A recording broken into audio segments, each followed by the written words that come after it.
Olá, caro aluno, bem-vindo a mais uma aula de processo de peneiramento. Me chamo o professor Pablo Santos e dando continuidade aos nossos tópicos anteriores de falarmos aí de comunição, tá? Dentro do processo de peneiramento, vamos relembrar um pouquinho aqui alguns tipos de peneiramento, né? Alguns tipos de peneira que existem, né? Como vocês sabem, né? Existem diversos tipos de peneiras utilizadas no segmento da mineração, como foi pautado na aula anterior, né? Como a questão do elemento de classificação, né? Seja ele por tela, seja ele por grade, né? Seja ele por N fatores. E também os tipos de peneira, seja ela plana, seja a peneira banana, seja a peneira estática, seja a peneira vibratória, né? Então, relembrando aqui esses vários elementos, e aí vem um fator fundamental. Professor, se eu só colocar a peneira lá, é suficiente para gerar minha classificação? Essa pergunta, ela se torna extremamente complexa, tendo em vista que a minha peneira, o meu equipamento, ele tem que ser ajustado para a característica do minério que eu estou trabalhando, tá? Lembrando que esse ajuste associa a característica do minério, como já falei, mas também a taxa de alimentação do equipamento, tá? Então, se eu tenho uma alta alimentação, se eu tenho uma baixa alimentação, eu vou fazer ajustes considerando esses fatores, tá? E o ajuste do equipamento, ele se torna, de certa forma, o carro-chefe ao se tratar de peneiramento, tá?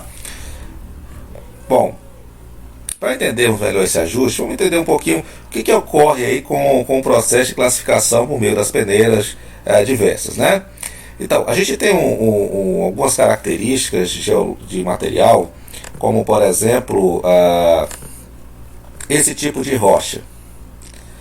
As rochas no formato lindo e perfeito e maravilhoso, em formatos de agulha, tá? Essas rochas, com essas dimensões, lembrando que está associada à clivagem do mineral, né? Alguns minerais, ao quebrar, ao fragmentar, né? Eles têm uma determinada clivagem. Em alguns minerais, a clivagem forma estruturas como essa aqui que vocês estão vendo. E esse tipo de estrutura, ela pode gerar dois fatores. O primeiro fator é o entupimento da malha da peneira. O que é o entupimento? Ele obstrui ali a passagem, né? Ele fica preso ali e não passa, né? Apesar de que, lembrando, vale ressaltar que a peneira que a gente falou anteriormente, a malha da peneira com utilização de borracha de alta resistência, ela vai indo com o tempo, ela vai abrindo um pouquinho, de repente ela passa material, né? Mas nem sempre vai acontecer, às vezes vai entupir de vez mesmo a malha da peneira. Aí tem casos que você vai ter que parar o equipamento para fazer a desobstrução, né? Você pode tentar antes jogar água para ver se sai o material, né? Para ver se passa, mas às vezes não sai realmente. E aí você tem que fazer a desobstrução manual realmente, né? Lembrando que para fazer a desobstrução manual, desligar o equipamento, bloquear toda a fonte de energia, né? Para ninguém ligar o equipamento com você fazendo o seu trabalho, tá? Fazer todo o procedimento direitinho, né? Para posteriormente fazer esse tipo de manutenção, tá? Então, voltando aqui, vale ressaltar também as características dos fatores. O que eu vou considerar fator? O que seria fácil de classificar? O que seria difícil de classificar? A classificação, gente, ela vai associar também a granometria do material, tá? Quando eu tenho um material muito fino para utilizar com peneira, não vai ter uma boa eficiência. A peneira não é eficiente para um material de granometria muito fina, como por exemplo uma areia fina, uma argila, um silt, né? Ela já passa a ter uma certa peculiaridade ali de diminuição do processo de classificação, né? Então, esses fatores de tamanho de partícula, eles vão influenciar em todo o processo, tá, de classificação do material. É o tamanho da partícula, e o outro principal é a forma da minha rocha. Essa forma da minha rocha, cara, ela tem diversos fatores. Vão aparecer diversos tipos de formas, diversos tipos de elementos. Vai ter rochas aí que elas são laminares, elas são em formato aí, vamos dizer assim, de lente, como a geologia chama, né, em formato de lente. E essas rochas, elas acabam passando nas malhas que usam sistemas mais retangulares, ao invés de quadrado, né? e aí acaba tendo uma classificação, por ter uma classificação não tão eficiente como deveria ter, né, com rochas mais, vamos dizer assim, mais retangulares, né, mais prismáticas, né, vamos dizer dessa forma, rochas mais uniformes são mais práticos para classificar, né. Lembrando também, vale ressaltar que o fator de umidade da rocha é um outro fator de extrema complicação aqui nesse processo, tá? Quando o minério ele vem muito úmido da área, ok? Ele vem com um determinado fator de umidade, o material não passa, ele começa a formar uma pasta sobre a peneira e o nível de classificação se torna muito baixo. E quando esse fator acontece, o único meio de eu fazer a classificação se tornar eficiente é eu acrescentar mais água ao processo. Existem duas formas. Existe a forma manual, né? Alguém pega lá uma mangueira e começa a jogar água sobre a peneira ali, né? Um trabalho realmente cansativo, um trabalho realmente estressante, né? Tá lavando a peneira todo o tempo para ocorrer a classificação, né?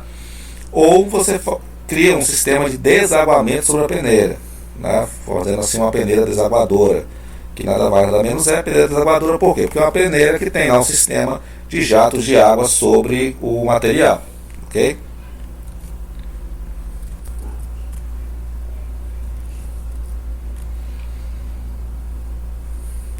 E aí o que acontece, pessoal? É importante ressaltar que não tem como, às vezes, eu controlar essa umidade de material que venha da mina. Não dá para controlar isso, né?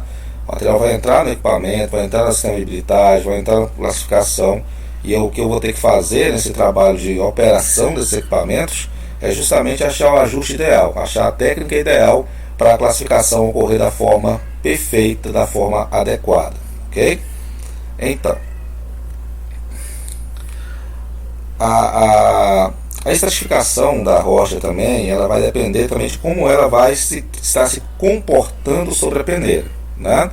Então, esse comportamento desse material sobre a peneira, alguns fatores vão influenciar, como a vibração do meu equipamento, a inclinação, amplitude, frequência e o tipo de movimento. Esses elementos aqui em si vão definir como é que meu material vai se comportar em cima da minha peneira. Entende-se que meu objetivo principal é que esse, vamos dizer assim, essa referência visual que vocês estão vendo aqui é o que eu quero que aconteça na minha peneira. É isso que eu quero que aconteça. Que as partículas maiores elas fiquem em cima e assim as partículas mais finas vão se acumulando embaixo. Esse é meu objetivo do material entrando na peneira. No entanto, nem sempre isso vai acontecer. Com material molhado, inclusive, não vai acontecer isso, tá? Então, para que isso ocorra da forma ideal, eu tenho que ajustar essas variáveis, né? A inclinação, amplitude, frequência, tipo de movimento que eu vou fazer no meu equipamento, tá? Incluindo o fator de jogar água no material ou não, tá? Acrescentar o fator de umidade no material ou não vai definir também esse tipo de classificação ideal, tá? Uns fatores aí que determinam a minha eficiência do meu peneiramento vêm a ser fatores como a minha granulometria tem que estar até o nível de areia, tá? Quando tem uma granulometria já abaixo de argila, silt, por aí, essa granulometria ela vai impactar na minha produção. Segundo, a espessura da camada, né? Como vocês viram no slide anterior, a gente tinha uma camada de material e essa espessura de camada em relação à malha da peneira, ela vai influenciar significativamente no meu equipamento. Largura da peneira.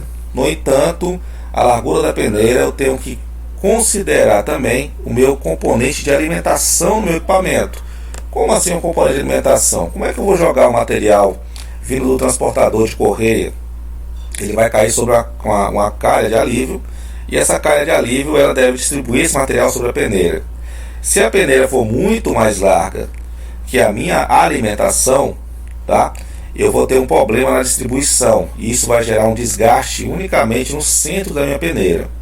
Para que isso não ocorra, meu equipamento tem que vir com acessórios para ocorrer a distribuição uniforme ali desses materiais, tá? Uma distribuição homogênea desse material sobre toda a estrutura da peneira, tá? Para ocorrer realmente uma classificação ideal, onde não haja um acúmulo excessivo de desgaste em pontos específicos do equipamento, tá?